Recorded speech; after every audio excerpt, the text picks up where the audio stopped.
Welcome back, everyone. If you're prepping for a big exam, outlining an analytical essay, or just really love diving deep into classic literature, well, this explainer is built exactly for you. We are jumping right in today. Our goal is super clear. We're going to absolutely master the core themes of George Bernard Shaw's 1912 masterpiece, Pygmalion. I've structured this to give you the exact framework you need to truly understand the text, so grab your notebooks, get comfortable, and let's get into it. Okay, let's kick things off with a massive question. Can you actually change who you are just by changing how you speak? I mean, it sounds simple enough, right? But honestly, this is the beating heart of the entire play. George Bernard Shaw was absolutely fascinated by the connection between a person's speech and their identity. He firmly believed that the English didn't respect their own language, and he really wanted to expose how society judges us based almost entirely on our accents. So keep this question in the back of your mind as we go through today's explainer. Is identity something you're born with, or is it something you can just put on like a costume? Now, to really grasp Shaw's masterpiece, we first got to understand his title. Shaw actually borrowed the name Pygmalion from an ancient Greek myth found in Ovid's Metamorphoses. In that original myth, Pygmalion is a sculptor who's totally disgusted by real women, so he creates this ivory statue of his quote-unquote ideal woman. It's so beautiful, he literally falls in love with it, and the goddess Aphrodite eventually brings it to life. Well, Shaw takes this foundational concept of the creator and the creation and totally flips it into a Victorian social experiment. Instead of a sculptor with clay, we get Professor Henry Higgins, and instead of ivory, he uses phonetics to mold a poor Cockney flower girl named Eliza Doolittle into a high society duchess. But as you'll see, unlike a literal piece of stone, Shaw's creation has a mind and a very strong will of her own. So here's our thematic roadmap for today. We'll start with the myth and the play, then move into language and social class. After that, identity, appearance, and reality, followed by femininity and gender roles, and we'll wrap up with the true cost of transformation. Let's keep moving. All right, Theme 1, Language and Social Class. So Shaw lived in early 20th century Victorian England, right?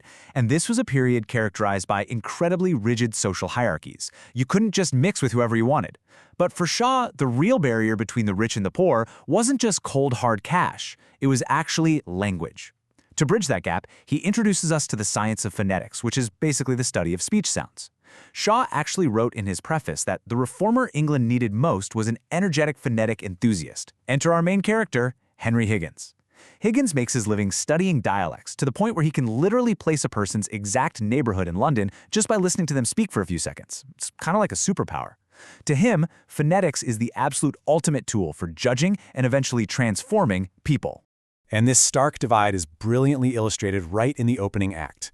Picture this. The play opens on a rainy night. Everyone's huddled under the portico of a church in Covent Garden. It's a genius setup by Shaw because the rain forces people from completely different walks of life into the exact same cramped space. You've got the super wealthy Eynsford Hills waiting for a cab, right alongside Eliza Doolittle, a flower girl dressed in dirty rags, speaking in this really loud Cockney accent.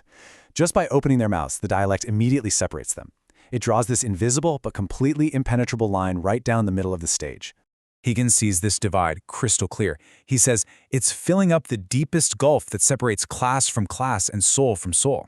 He's talking about his crazy plan to change Eliza's speech here. So what does this actually mean? Well, Shaw is pointing out that language, not inherent human worth, is the artificial boundary defining social hierarchy in Victorian England. By teaching Eliza proper pronunciation, Higgins isn't just giving her a few elocution lessons. No, he's basically handing her the keys to cross a heavily guarded social border. Let's move to Theme 2, Identity, Appearance, and Reality. Let's see how this builds, because if changing how you sound can literally change your social class, well, it forces us to ask, what is real social identity anyway? Is it anything more than just a really good act? The play uses manners to highlight this irony perfectly. On one hand, you have Professor Higgins. He is quote-unquote naturally upper class, born right into wealth.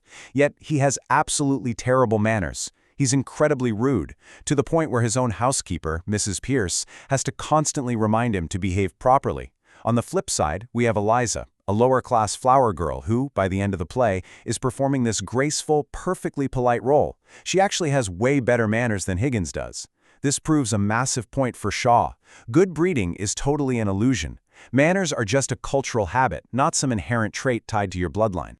To really hammer this home, Shaw has multiple characters jumping across class lines.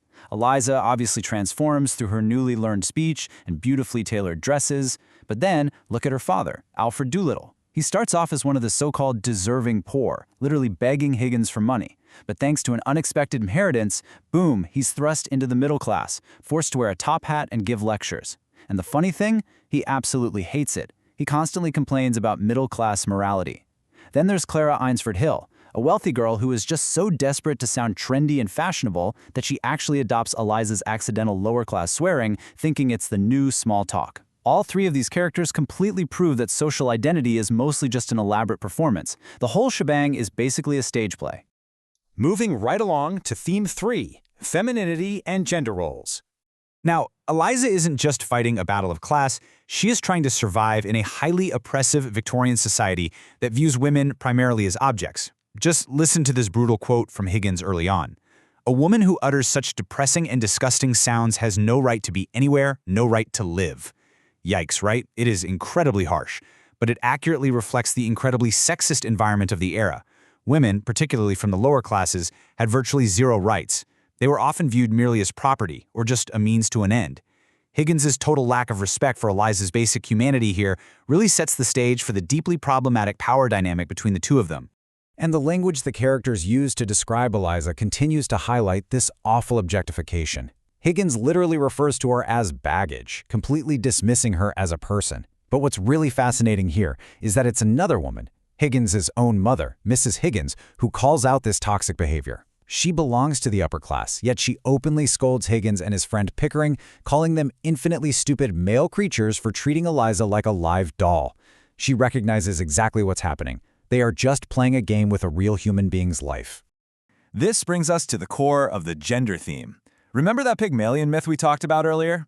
The sculptor made an artificial perfect woman. Well, Shaw shows us that the ideal noble lady in British society is also just an artificial construct. It's a fake role Eliza's forced to learn and memorize. But Eliza's true victory in this play isn't successfully becoming a perfect duchess. Actually, her real victory is casting off that artificial mold entirely and finding her own fierce independence. She flat out refuses to just be Higgins's creation forever. Which leads us nicely to our final section, Theme 4, the true cost of transformation. So Higgins and Pickering win their bet. Eliza successfully fools everyone in high society at the ambassador's garden party. But the morning after brings what might actually be the most profound realization of the entire play. Eliza says the difference between a lady and a flower girl is not how she behaves, but how she's treated. So the crucial point here is that she realizes she will always be a flower girl to Higgins because he always treats her exactly like one. Eliza realizes that sure, you can change the clothes and you can polish up the vowels, but true transformation in society requires mutual respect. And Higgins utterly refuses to give her that. Because the experiment is officially over, Eliza faces a terrifying crisis of identity. She is now stuck entirely between two worlds. Her manners and habits are now far too refined for her to just go back to sitting on a cold street corner in Covent Garden selling violets. But she has absolutely no income to support the life of a fine lady. She's been entirely displaced. Higgins gave her the language of the elite for sure, but he didn't give her the financial means to actually survive there. She's stuck. This leaves us with a highly ambiguous ending. Did Eliza truly change? Well, Higgins is incredibly arrogant, right? So he's super confident she's just gonna relapse into her old Cockney ways without him. But Eliza forcefully argues back. She firmly believes she has entirely forgotten her old life and could never go back, even if she wanted to. Ultimately, the text suggests that the real transformation wasn't the grammar lessons or the fancy dresses at all. Her true transformation was achieving inner self-worth. It was finally finding the courage to stand up to her so-called creator and walk right out the door.